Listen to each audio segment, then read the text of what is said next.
it's Shawnee. Welcome back. So, as you can see, we are in the office. I thought that I would be able to get away with not coming to the office this week, but here we are. Basically, they are doing a planned power outage in my neighborhood. Do you have those? So they like shut down all the electricity and such for a couple of hours. Well, like 5 hours or something.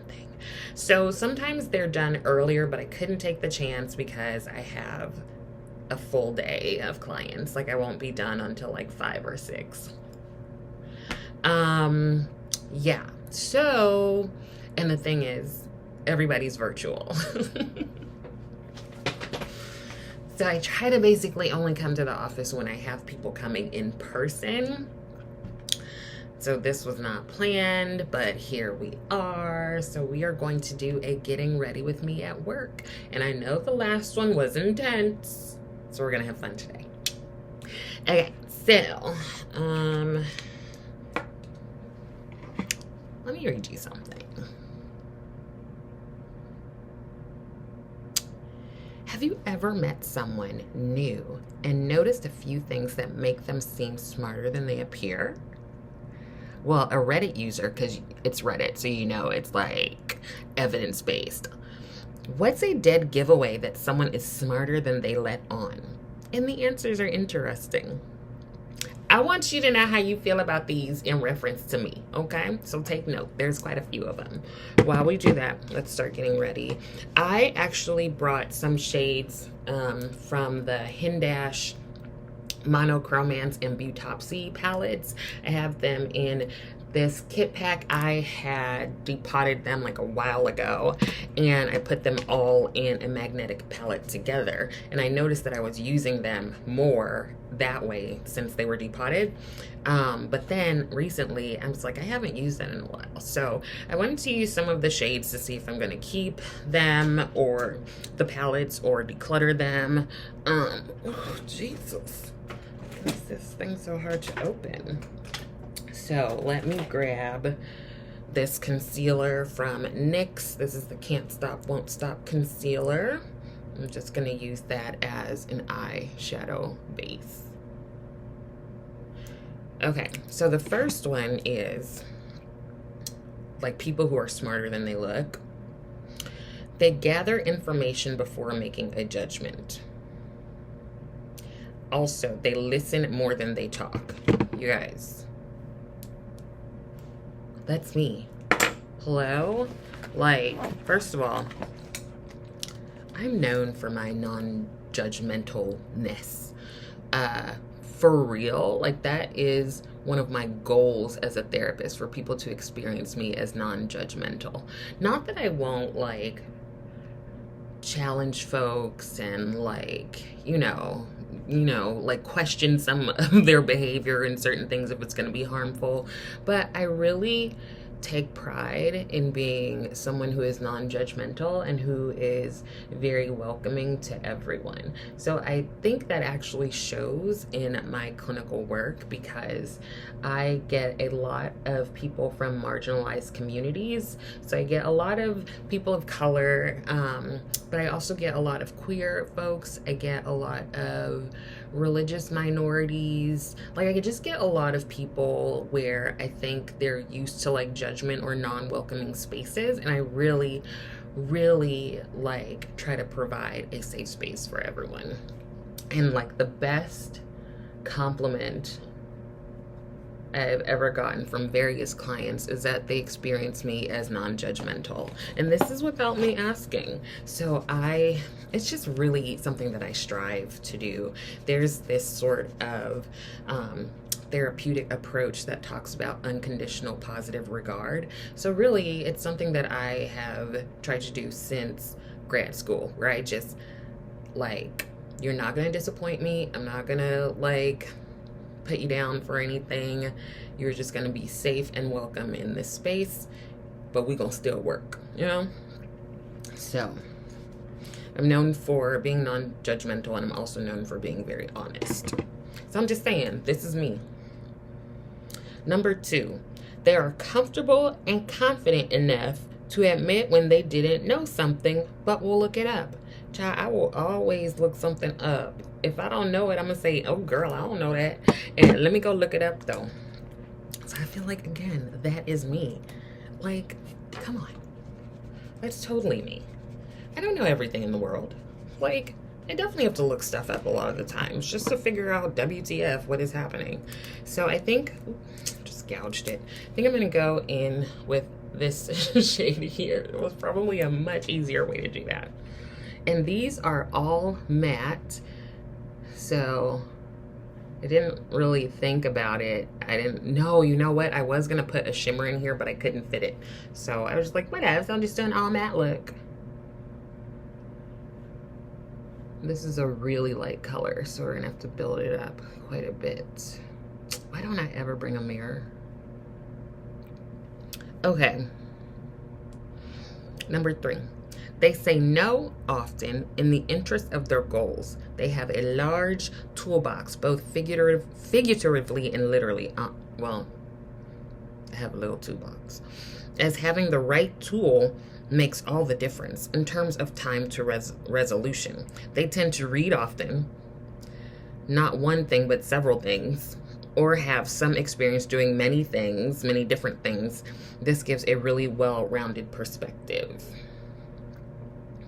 Listen, I was talking to my mother about this, and she validated what I thought was the truth, and apparently it is. But I really said no to a lot of things growing up and stuff so that I could focus on school. Like, there are things that I didn't do until I was like in my mid to late 20s. I'm gonna go in with this purple shade. And a lot of that is because I was really, really focused on getting a degree, starting a career, and I sacrificed a lot. Like, I don't, sometimes I regret it, but like, I'm glad that I did, because that means I ended up where I am today. When people ask me though, would you do it over? I'm like, nah, girl, grad school is hard. Getting your PhD is a lot. So whenever someone asks me like, oh, should I get my PhD? I'm like, you really have to want it. Don't go just because you want to tell people you went. Like, it has to be something that you really want, because it's not an easy experience. And for me, I actually feel like it wasn't that the work was difficult, at least in my opinion.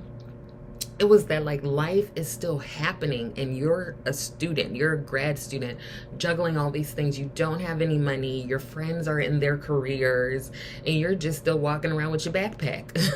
Like, I had so much life happen while I was in grad school.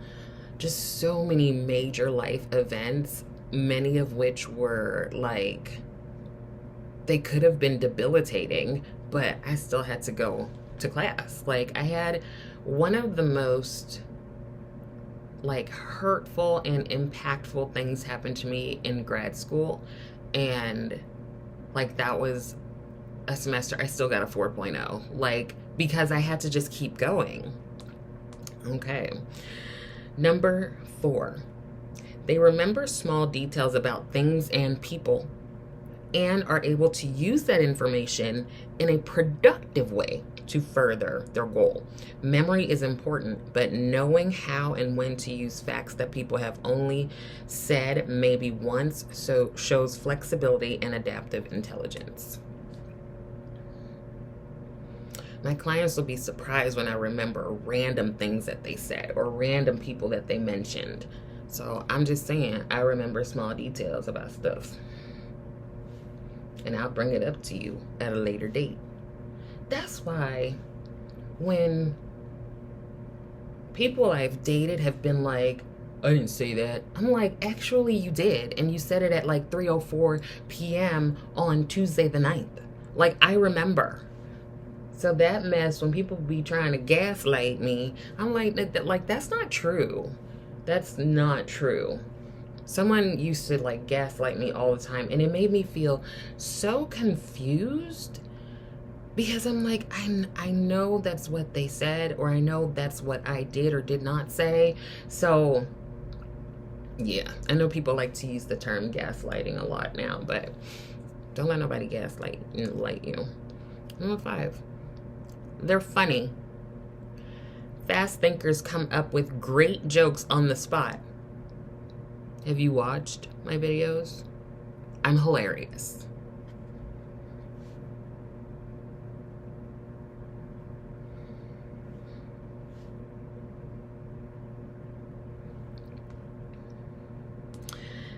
Number 6, they ask substantial questions because they are actually listening to you instead of just waiting for their turn to speak. Y'all, that's me. Have you had a conversation with me? It's me. I mean,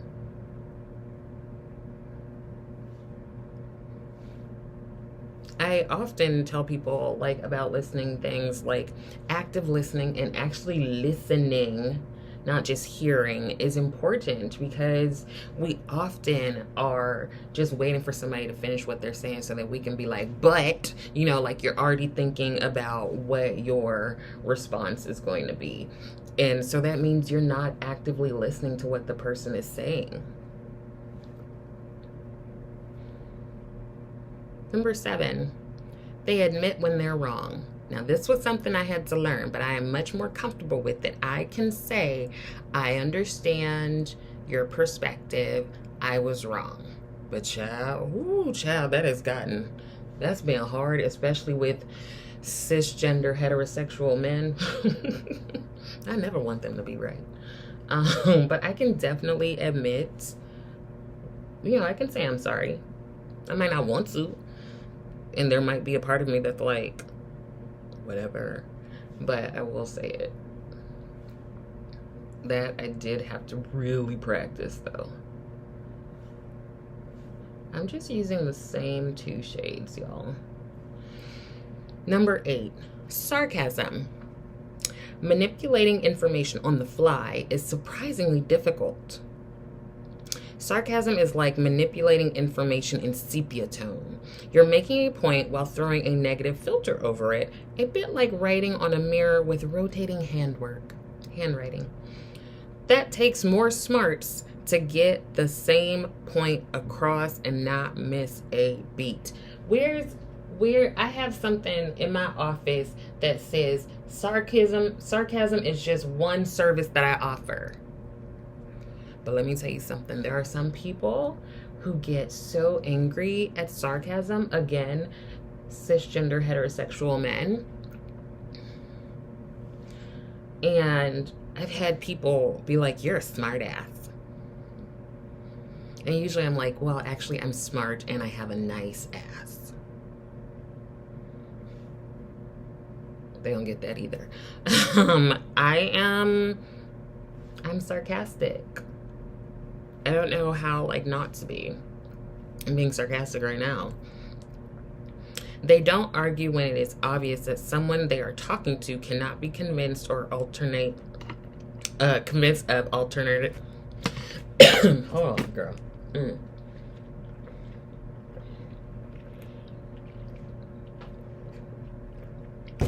Ooh. They don't argue when it's obvious that someone they are talking to cannot be convinced of alternative thinking or a different viewpoint than their own.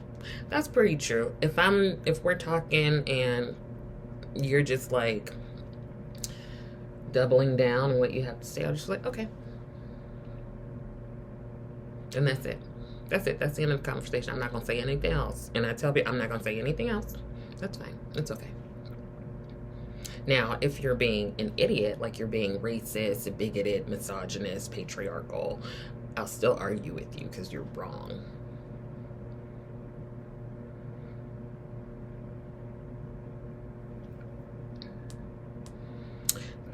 They ask interesting questions and are not afraid to look like a beginner. Again, if there's something I don't understand, I will ask. And also, part of being a therapist is asking interesting questions. How many times has a client been like, that's an interesting question? A lot. Number 11, they have high emotional intelligence. They understand that in social situations, often when forming opinions objectively, one needs to weigh in the feelings and perspectives of different people involved rather than giving a black and white reasoning or response. Again, that's what I do as a therapist. I'm going to go ahead in with that bronzer shade that I have from Lethal Cosmetics. So a lot of times when people are like, I get some people who are like, well, how do you, what's your style? And like, oftentimes I'm like, well, I tend to, like, my style is a mix of various theoretical orientations and perspectives, but I also try to like alter some of those things to fit each client, because I could have 10 people in this room that have depression and they all might need something different. So for me, sometimes when clients haven't seen me yet and they want to know, like, what's your style? It's kind of like I have to get to know you, and then you can sort of see what my style is. Because me just talking about it, like you just need to experience it, because I take a multicultural perspective, and like I need to know what are some of the cultural implications of your life. Like I just need to know some stuff so that I can be like, okay, I think that this type of therapy is going to be helpful for you. And then since I take a collaborative approach, I'm usually like, does that seem like it would fit? Is that something you want to try? So it's like, I can't just tell you over the phone. I need to see you first.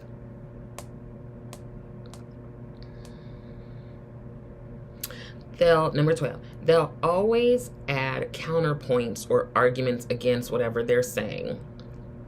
Most ignorant people always speak like their opinions are established facts that are infallible. Again, cishet man. I have opinions, but I also welcome like other perspectives. I think you can often see it in my videos where I'm like, this didn't work for me, but there's also a chance that it could work for you. I don't feel like my opinion is the be all end all of all opinions, you know?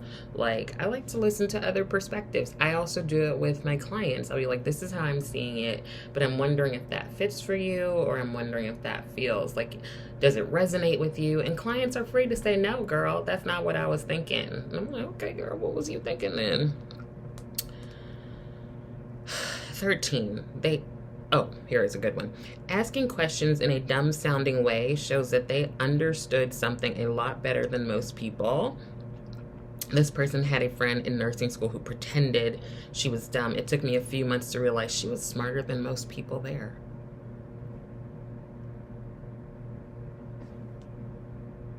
Y'all know I be asking questions. You're like, what that mean? I know what it means. 14, downplaying their intelligence. Y'all, I am like so smart. I just don't tell you that, okay? Jeez. I mean, I don't want to go through all of them. There was one that I really liked that I know y'all gonna disagree with. Or maybe not.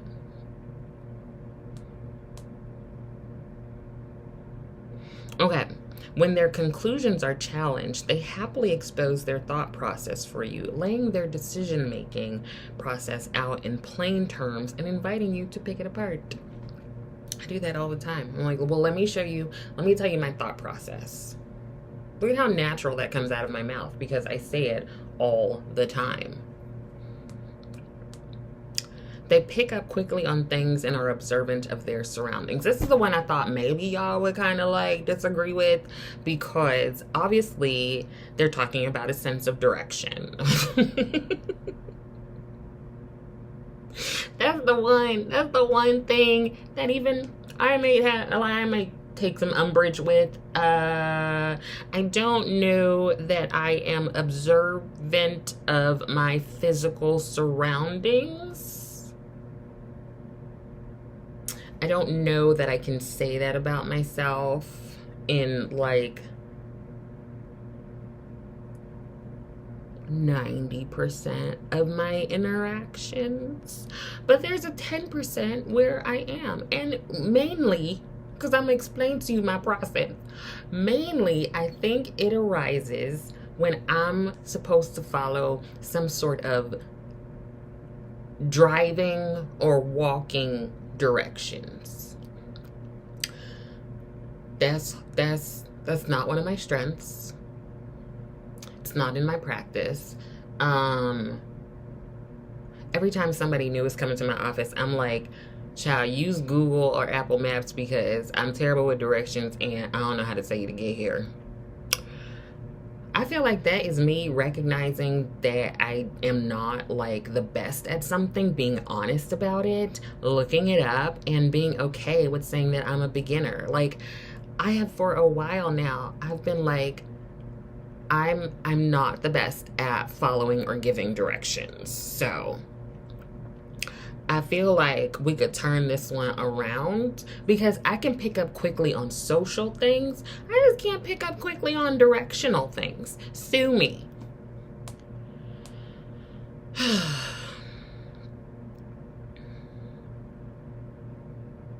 This person says, I think it takes a while to truly tell when someone is intelligent, and it's never the people who try to tell you how smart they are. Now, I'm going to tell people I'm smart, so, yeah. But, see, the thing that I appreciate is that people tend to underestimate me. Like, when I went into private practice, I really, like, my confidence really took a hit because, like, I had been at a counseling center for like 10 years, and the way counseling centers work is like there's always someone coming in who wants an appointment, right? There's always someone coming in. But then when you go to private practice, you kind of have to like market, and you have to like pray to all the gods that, you know, someone's going to come in, and not only are they going to come in, but they're going to pay you for your services. And so when I went into private practice, I actually, first of all, I was working my full-time job, so that was over 40 hours a week. And then I was doing private practice on the weekends and in the evenings. So I was essentially, I was working a lot, y'all, because I was trying to build up my practice so that when I quit my full-time job, then I would have clients already and already have income coming in, you know? But I'm gonna just put it out there, as a dark-skinned black woman doctor, I had a lot of challenges. I was questioned often about my degree. The thing is, I don't walk in saying like that, you know, I went to one of the best counseling psych programs in the world, and I like went to one of the best internship sites, and I won an award, a Woman of Influence award, and I won an award for my dissertation. I got the Outstanding Early Career Psychologist award from the American Psychological Association. I don't come in telling you all that, right? Because you don't need to know. But people would ask, what is my degree? Where did I go to school? And I compared this to some of my colleagues who were not folks of color. They did not get these questions. I had people ask if I would truly understand what they're going through because I'm black. I've had people say that their parents didn't want them to see a black therapist. I've had people say to my face they don't want to see a black therapist. So I think people have often underestimated my intelligence. I think also part of it is I tend to have a very bubbly personality, and I like pink, and, you know, I like wearing dresses and everything. And so I think sometimes that aspect of my personality is seen as like a little ditzy or like a little dumb, for lack of a better word. And that can be a detriment. Like, I have a a friend, past colleague, where one, he's a man, but he was often taken more seriously in certain situations. Like, we went to this like thing it was terrible. But we went to this thing, and the organizers kept calling him doctor, like Dr. So-and-so, and like saying that I was just a colleague. Like, I'm a doctor too, and like, I actually trained him. So I think I have gotten some discrimination, you know, based on my gender identity as well as my racial identity. So I love when people like underestimate me, and then I come back and I'm like, actually, I know what I'm saying. You know, I got this award and I had to give this speech, and these lovely little ladies came up to me afterwards and they were like, wow, you speak so well. Child, I speak the Queen's English, or I guess the King's English. Like, you expect me to come up here rapping? Anyways, let me finish my face and then I'll come back and say goodbye. So here is the finished look, and I think that is it. So I actually have a couple hours before my first client, so I'm just gonna get some work done. Anyway, I hope that some of this was helpful. I also hope that you are continuing to take care of yourself. Make sure to like the video, subscribe to the channel, leave me a comment, let me know if I was right or wrong. Let me know your answers. Thank you so much for watching, and I will see you next time.